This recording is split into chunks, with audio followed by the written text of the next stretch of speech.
Balima Mali kunnafoni jabarani lajɛbagaw cɛ ani muso denmisɛn ani mɔgɔkɔrɔba aw ni ɲɔgɔn kuma.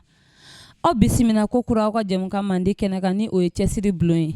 An y'o de fɔ aw ɲɛna ko cɛsiri bulon ye jɛmukan ye min ɲɛsinnen bɛ mɔgɔw ma.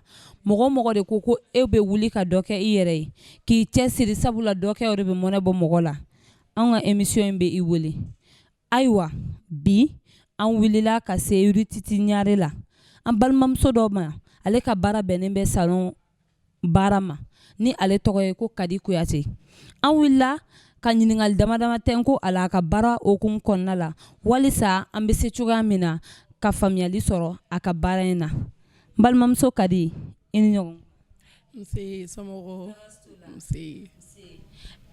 Kadi an b'a fɛ k'a dɔn kun jumɛn de la i ye a kanu ka salon baara ta k'a kɛ i ka baara ye mun de y'i bila a la?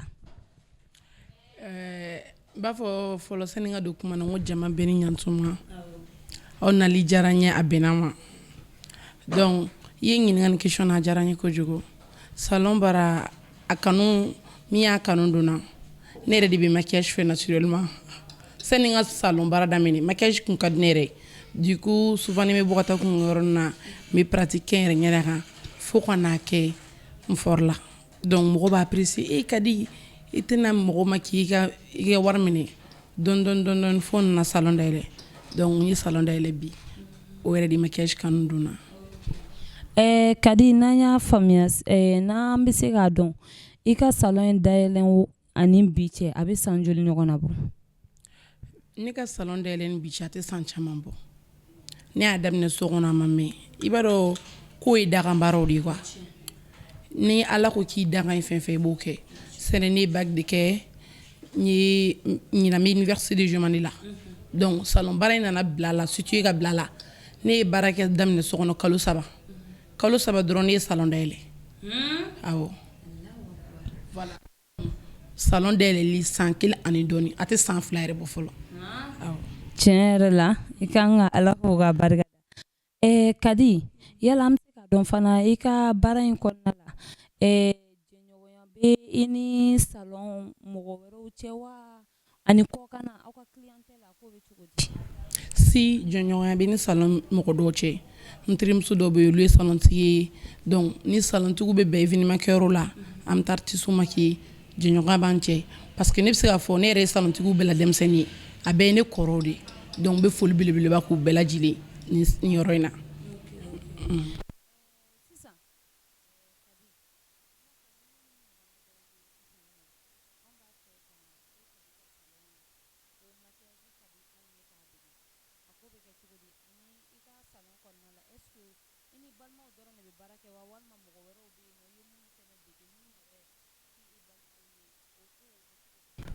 Si an bɛ mɔgɔ dege an bɛ mɔgɔ former maquillage la parce que ne bɛ baarakɛla dɔw yɛrɛ kun ta olu tɛ se maquillage la.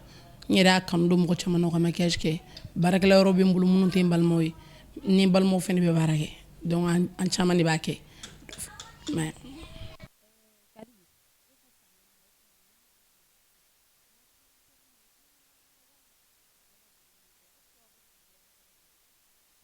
Si an bɛ kungilanw kɛ parce que n'i ko salon a bɛɛ de b'a la. Marié bɛ na donc marié bɛ k'i bolo kunkolo bɛ dilan u ka cheveux bɛ da a bɛ fossile kɛ donc an b'a bɛɛ de kɛ.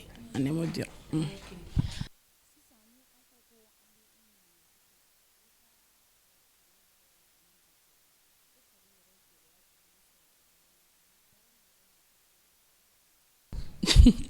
I ka nin question in diyara n ye kojugu. N'i ye ne ɲininka nin baara in na ne bɛ se k'a fɔ ni fɛn min kanu b'i la i tɛ gɛlɛya sɔrɔ a la. Ni ma gɛlɛya foyi de sɔrɔ nin baara in na. N bɛ o de fɔ n ma gɛlɛya sɔrɔ a la. Baara in yɛrɛ a ye nafa caman de se ne ma. N ye ko caman kɛ ne ye quoi alhamdulilayi. Donc n tɛ se ka n da don o bɛɛ la n b'o fɔ. N kɔni bɛ Ala fo alhamdulilayi bi n bɛ Ala fo yɛrɛ de. Merci awɔ. Ok Kadi sisan ni a fɔra ko e ka conseil di i balimamusow ma minnu bɛ yen nɔ n'u bɛ sokɔnɔna la u yɛrɛ tɛ baara foyi yɛrɛ la k'u da ka sunɔgɔ ka tila tobili la dɔrɔn k'u da ka sunɔgɔ e bɛ se ka conseil jumɛn di u ma ani i tɔ minnu fana bɛ yen n'olu fana bɛ salon baara la i n'a fɔ i yɛrɛ ɲuman na i kɔrɔw bamananw ko tɛ denmisɛnninya tɛ mɔgɔ cɛ kɔrɔ bɛ dɔgɔnin bilasira dɔgɔnin yɛrɛ bɛ kɔrɔ bilasira e bɛ se ka ladilikan jumɛn de lase u ma?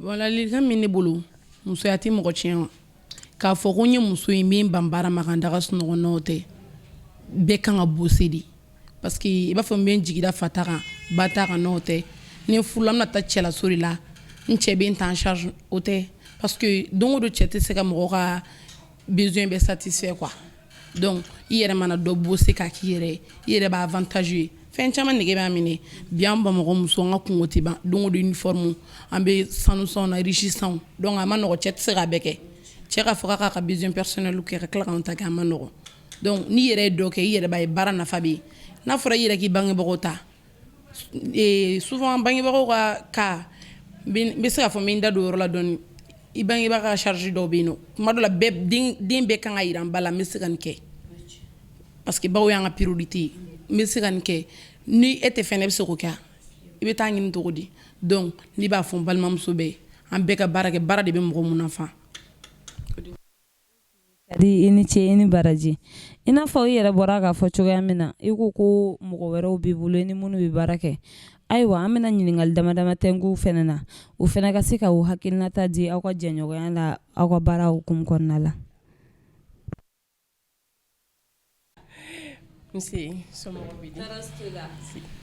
Ne ba e yɛrɛ bɛ se ka mun de fɔ Kadi kan e yɛrɛ ye Kadi mun ye.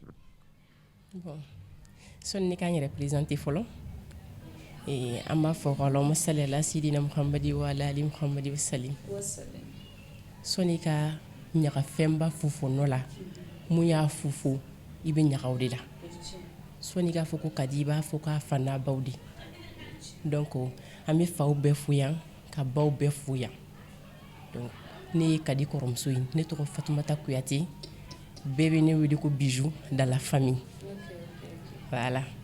Ne ba e yɛrɛ bɛ se ka mun de fɔ Kadi kan a ka baara kɔnɔna la est-ce que a bɛ cogoya min na sokɔnɔna la est-ce que Kadi bɛ k'o reflet de yira a ka baara yɔrɔ la e yɛrɛ hakilinata de ye mun ye dɔgɔmuso kan.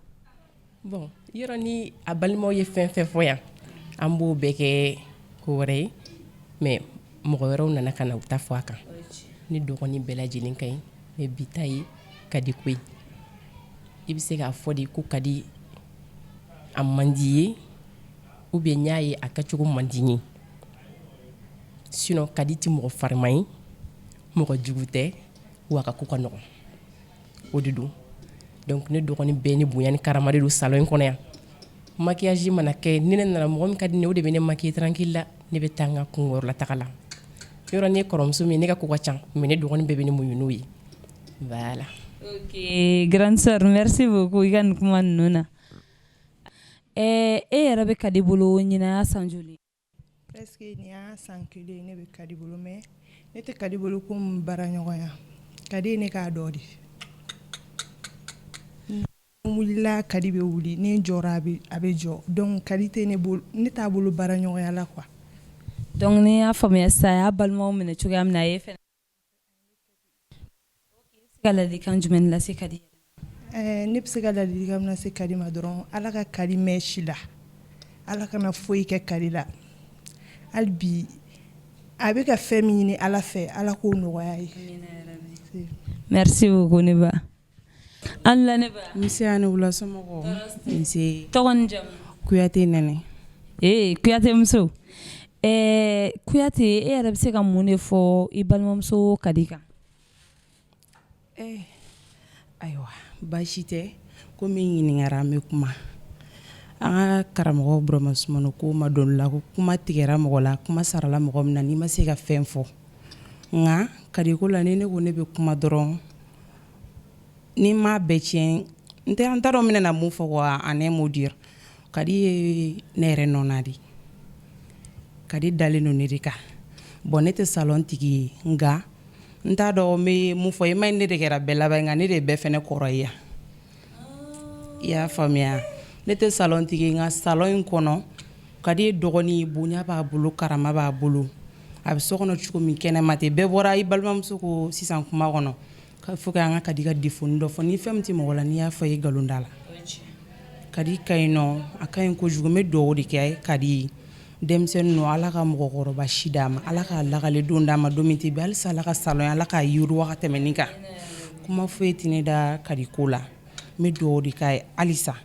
a bɛ cogo min n'a ma fɛn mun fara kan a kana bɔ a la lamɛnli kulo m'a bolo halisa ala ka kulo kunnandi ala k'a d'a ma Kadi bɛ cogo min a ye mun fɔ a ka kuma kɔnɔ masako la Kadi masa ka ko ka gɛlɛya ma dɛ surtout cɛkɔrɔba pare dukɔnɔmɔgɔ bɛ tonton tanti t'an bolo bɛɛ de kelen wa c'est la famille salon kɔnɔ baarakɛla t'an bolo an bɛɛ de kelen yan nɔ bɛɛ de kelen ni mun wula ni mun kun wula Kadi ti sunɔgɔ a bɛ kɛ i n'a fɔ k'a yɛrɛ de don a b'i jɔ Kadi ye denmisɛnnin ka mɔgɔkɔrɔba hakili de b'a la ni ma kuma la min sigi ma la i m'a fɔ est-ce que Kadi de don a bɛ ko dɔ kɛ kuma la a bɛ ne yɛrɛ guider kuma dɔ la ni mun y'a kɔrɔ ye a b'a fɔ ne na a bɛ kɛ tan a bɛ don tan a bɛ bɔ tan a bɛ bɛɛ dɛmɛ quoi a seko n'a damayira la kuma la a b'i den de ka ko dɔ kɛ ala tɛ fɛn mɔgɔ ka bɔ a kalama fɛn min b'a la denmisɛnninya la ne bɛ dugawu de kɛ halisa ala k'a si n'a kɛnɛya d'a ma a kana décourager a kɛli la toujours a bɛ mun na ka dɔ fara o kan o de bɛ n bolo ka fɔ Kadi ɲɛna.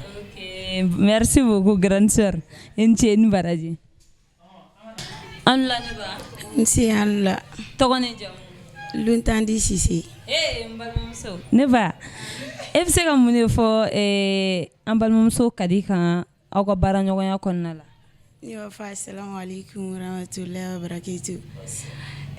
Kadi kɔni ka ɲi nɔ kojugu ne yɛrɛ tɛ baara la Kadi bolo mais ni ne nana yan nɔ bonya ma dɛsɛ karama ma dɛsɛ ne yɛrɛ bɛ don ni salon in kɔnɔ ka bɔ ne ni bonya de bɛ don yan nɔ ne ni karama de bɛ bɔ yan nɔ ne ni Kadi ye ɲɔgɔn dɔn an ka club de la club des amis du Burama Sumano Bakari den ka club kabiri ne kelen ka Kadi dɔ don min na ani bi cɛ walahi Kadi ma ne tɔɔrɔ n'a ka ɲɛ ma se ne ma a ka tɔɔrɔ ma se ne ma a n'a balima bɛɛ lajɛlen ni ne donna Kuyate la a bɛ komi u dɔ de ye ne ye balimaya bɛ yan nɔ sinjiya bɛ yan nɔ kuma tɛ mɔgɔ da Kuyate la k'u la kɛrɛnkɛrɛnnenya la Kadi yɛrɛ a bɛ mɔgɔw maquiller fufalaki n'i nana k'i bɛna maquillage la ni wari t'i bolo n'a yɛrɛ y'a ta i ɲɛ kan ka fɔ wari tɛ nin bolo a bɛ maquiller fu i tɛ dɔrɔmɛ kelen bɔ a b'i ka musɔrɔ siri fu i tɛ dɔrɔmɛ kelen bɔ donc o fana ye salon saraka de an bɛ dugawu de k'a ye ala k'a kɛ sijan ani kɛnɛya ni labanko ɲuman a bɛ mun fɛ anw t'a dɔn dɛ ala ni kira de b'a dɔn ya rabi a ma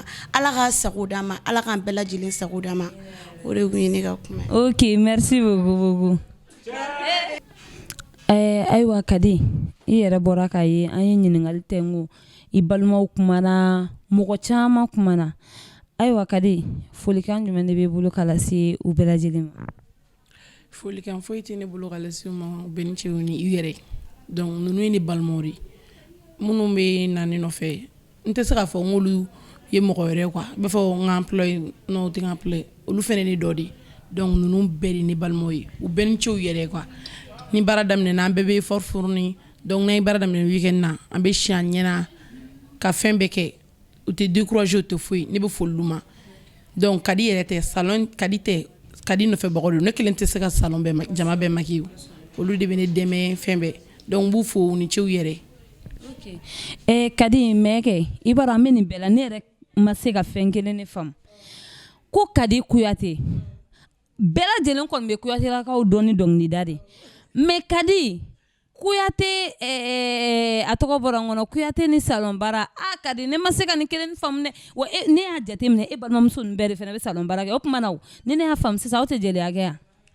non an tɛ jeliya kɛ anw ye Kuyate ye i bɛ se ka ni i ko Kuyate i bɛ jeli bɛɛ hɔrɔn sɔrɔ mais Kuyate bɛɛ ye jeli ye hɔrɔn t'an na funɛ t'an na garankɛ t'an na an ye si kelen ne bɛ maquillage kɛ mais n bɛ kalanbulon la Burama Sumano ka kalanbulon donc ne ye Kuyate ye donc an bɛ maquillage de kɛ an tɛ jeliya kɛ k'a fɔ an tana ye jeli an tana tɛ jeliya ye bɛɛ n'i ka métier de don n'ala ye min don min garisɛgɛ la dɔrɔn de don. Donc n'i y'a faamu sisan komi i ko k'i bɛ tonton Burama Sumano ka kalanbulon na cela veut dire que a ka di i ye ka kɛ kumakɛla de ye o fɔ ko tonton Burama Sumano quoi. non ne tɛ kumakɛla ne tɛ dɔnkili da club kanu bɛ ne na karamɔgɔ yɛrɛ kanu bɛ ne na mais. Ok Kadi n'o ko an b'a fɛ k'i ɲininka a question in kɔni ka gɛlɛn nka il faut que an ka question in poser Kadi est ce que e furulen don wa denw b'i bolo. non ne furulen tɛ mais fiancé non nin yɔrɔ la n bɛ foli belebeleba ta n b'a di n cɛ yɛrɛ ma Ablaye Kuyate parce que a bɛ courage di ma n bɛ ko caman kɛ. Voilà. Kadi sisan n'a ka di mɔgɔ dɔ ye sisan ka e Kadi wele k'i ka taa maquiller fo a fɛ yen a tigilamɔgɔ b'a kɛ cogo di walima ni a ka di dɔ ye sisan dɔ bɛ k'a lajɛ ni wagati in na a ka d'ale kana Kadi ka salon na ale bɛ Kadi la sɔrɔ cogo di Kadi ka contacti a bɛ sɔrɔ cogo di ni kuma in diyara n ye kojugu parce que genre mɔgɔ caman tɛ réseaux sociaux caman sanfɛ mais ne sɔrɔli o ka nɔgɔn kojugu parce que moi je suis sur WhatsApp be Facebook sanfɛ TikTok sur les Instagram b'o bɛɛ sanfɛ donc en cas mais min ka numéro di ne ka numéro bɛ sɔrɔ nin bɛɛ sanfɛ ni mɔgɔ bɛ na déplacement na dɔrɔn i bɛ ne contacter donc an bɛ bɛn a la n bɛ taa déplacement kɛ o tɛ problème yɛrɛ ne ka numéro ye 72 46 29 59 nin diyara n ye kojugu tiɲɛ yɛrɛ la Kadi e ka mɔgɔw ye fɛn o fɛn fɔ anw yɛrɛ nana bi jɛmukan na an ye fɛn wɛrɛ ye min fɛnɛ ka bon n'o ye i n'a fɔ u y'a fɔ cogoya min na hali bi Ala ka se d'i ma i ka baara kɔnɔna la merci beaucoup ayiwa an balima Mali kunnafoni jabaranin lajɛbagaw aw bɛɛ lajɛlen bɔra k'an balimamuso Kadi ka kumaw mɛn ayiwa minnu bɛ salon baaraw la aw bɛɛ lajɛlen ka misaliya ta an balimamuso Kadi kan a y'o de fɔ ko ale ka yɔrɔ la baara ɲɔgɔn tɛ yen nka balimaw de bɛ yen i ye Kuyate ye o i tɛ Kuyate ye o tɛ Kadi fɛ yen nɔ Kadi y'a faamuya ko ni mɔgɔw jɛra kaban dɔrɔn olu kɛra i dɔ ye ayiwa nin bɛ dan sigi an ka bi jɛmukan na an b'a fɔ aw ye ko aw kan bɛn diɲɛ waati wɛrɛ